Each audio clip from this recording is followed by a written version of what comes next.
I have requested for a hymn to be sung from our hymnal. The words are, "This joyful Easter tide, away with sin and sorrow. My love, the crucified, has sprung to life this morrow. Had Christ once was slain, never breast his 3-day prison, our faith had been in vain. But no, now hath Christ arisen." We shall all sing it joyfully to express the joy of Easter, the joy in our hearts. You can stand and sing it all to the glory of God. Choristers, please lead us to sing this beautiful hymn.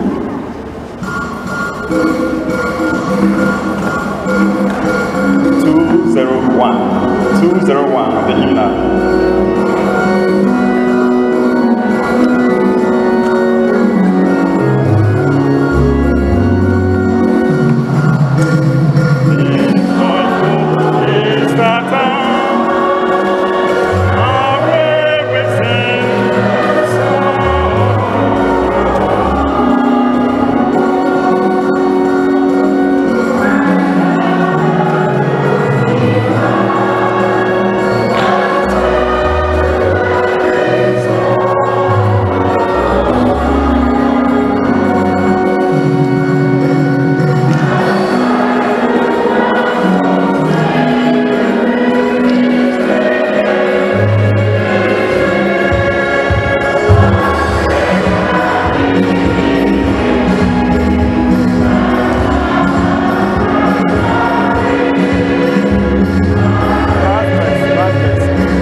This joyful Easter tide, away with sin and what? Sin and what? Sorrow. Please, you know what is sin? What is sorrow? Have you experienced sorrow before? Have you sinned before? Why born Dana? No God, Jesus Christ. Amen. Blessed Sacrament. I'm going to talk for some few minutes. I want us to look at how to look beyond the grave. Amen. How to look beyond the grave. Tell someone next to you, look beyond the grave. Look beyond the grave. The story is that Jesus was crucified, and after his crucifixion, people thought that it was over. His enemies felt that he has lost. So they went away in silence. They couldn't rejoice. They were sad. And then we are told in today's gospel reading that some of the women, right after the Passover, they came to check for themselves. For your information, the Passover ends around 6 p.m. And we are told that around that time, the women went to buy spices for themselves. They went to buy spices so that they can go and what? Embalm the body of Jesus. Take care of the body of Jesus.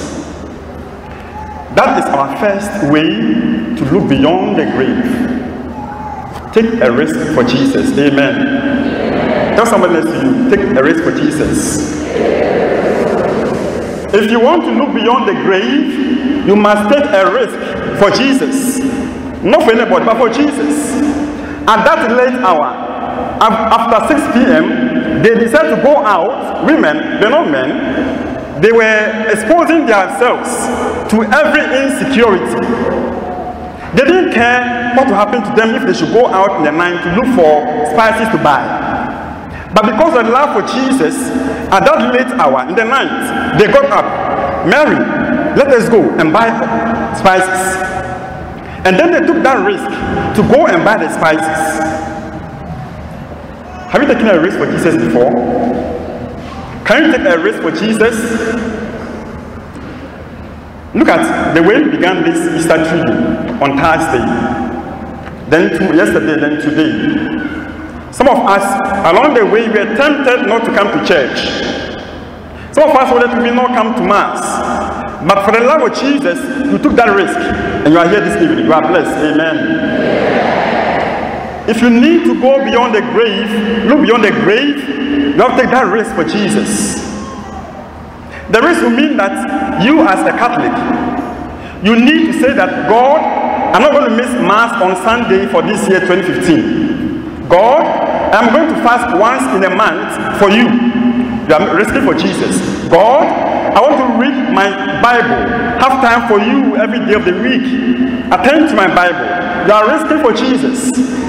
This is the first step to look beyond the grave. Amen. Take a risk for Jesus. Then the women, taking the risk for Jesus, when they got to the tomb, it was also a time that was not good for women to go out. Imagine going out around 3 a.m. Come out around 3 a.m. A few people are around. But these women, again, from the same risk, they got up very early Sunday morning to go to the tomb.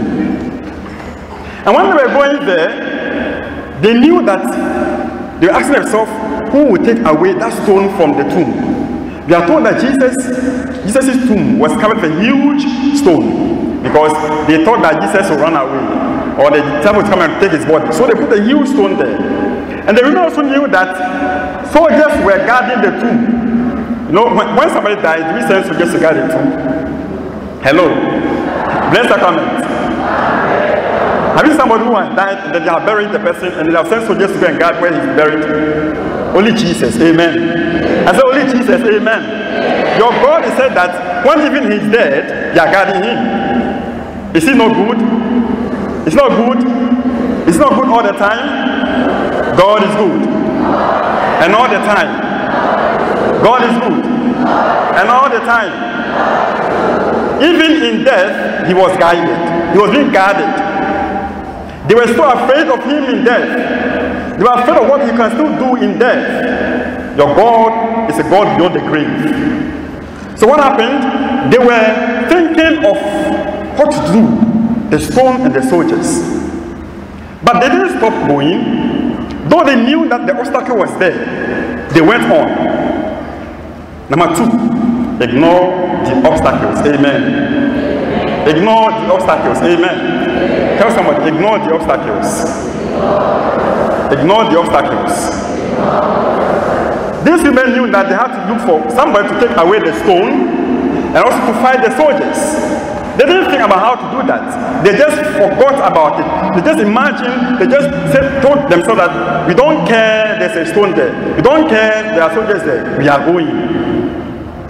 Some of us have stopped at the tomb because we didn't ignore the obstacles.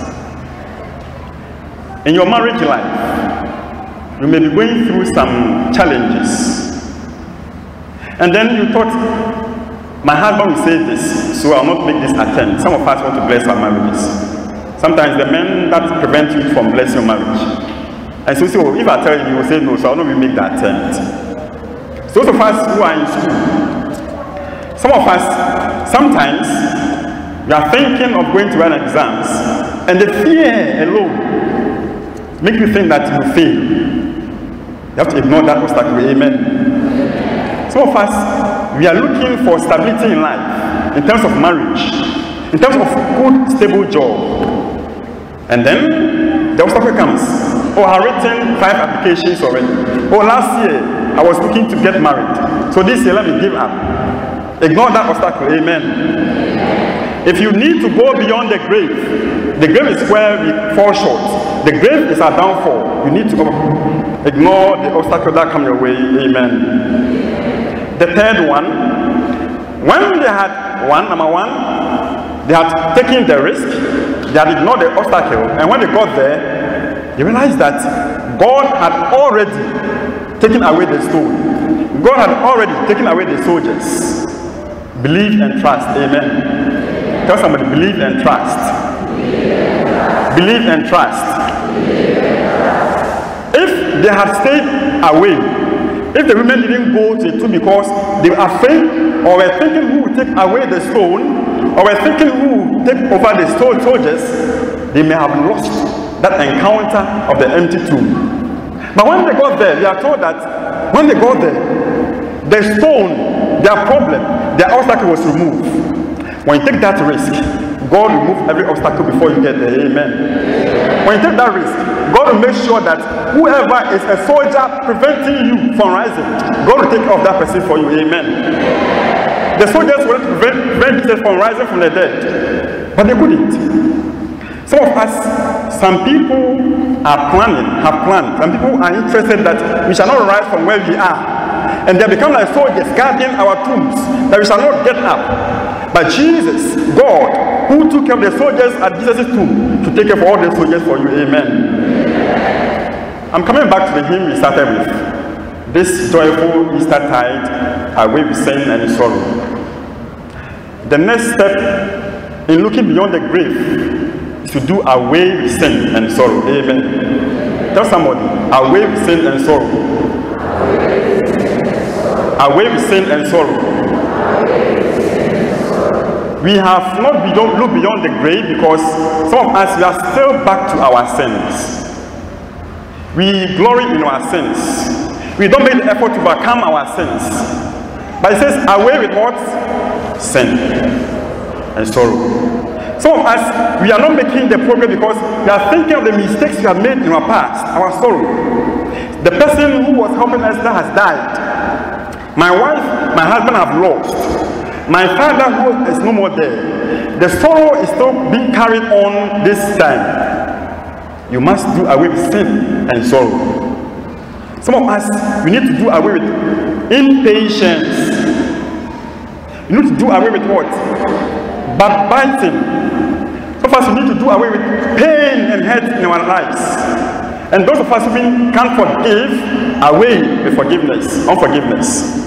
If you have to have Jesus come to you to have this experience of Easter where there is no grave because Jesus is alive, you need to do away with sin and sorrow. So for the next days of Easter, may you try to do away with sin in your life. It is the condition that will settle everything about going beyond the grave. If you don't change, you don't live better lives, my dear sister, my dear friend, the grave that we are facing will always be an obstacle to us. But when we do away with sin, and then we look beyond our mistakes, then of course, God takes us beyond the grave. There's a song that says that, because He lives, I can face tomorrow. Do you believe that?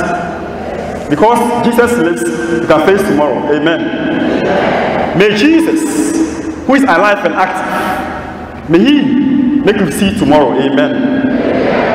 It's because of Jesus, who is alive, who lives, that you will see tomorrow. Whatever tomorrow that is awaiting you, may you see it. I said whatever tomorrow that is awaiting you, may you see it. Whatever tomorrow of blessing that is awaiting, may you see it. May Jesus, the one in whom we believe, and the one in whom we live, may He take away our sins and sorrows. And then the same hymn says that because Jesus has crossed the river, you also cross the river. Because Jesus has crossed the river, you also cross the river. Some of us, we are in rivers of pain. rivers of unforgiveness, rivers of impatience, rivers of gossiping, rivers of loss, rivers of jobs that are not coming our way, rivers of no marriage, rivers of difficulties at work. Jesus has crossed that river. You also cross your river in life. Whatever river that will become like a flood that is carrying you away, because Jesus has crossed the river, may you cross that river. I pray that Jesus, who is at the other side of the river, may he call you, give the strength to overcome every river in my life. So that because he has crossed it, we find ourselves at the side of Jesus. Amen.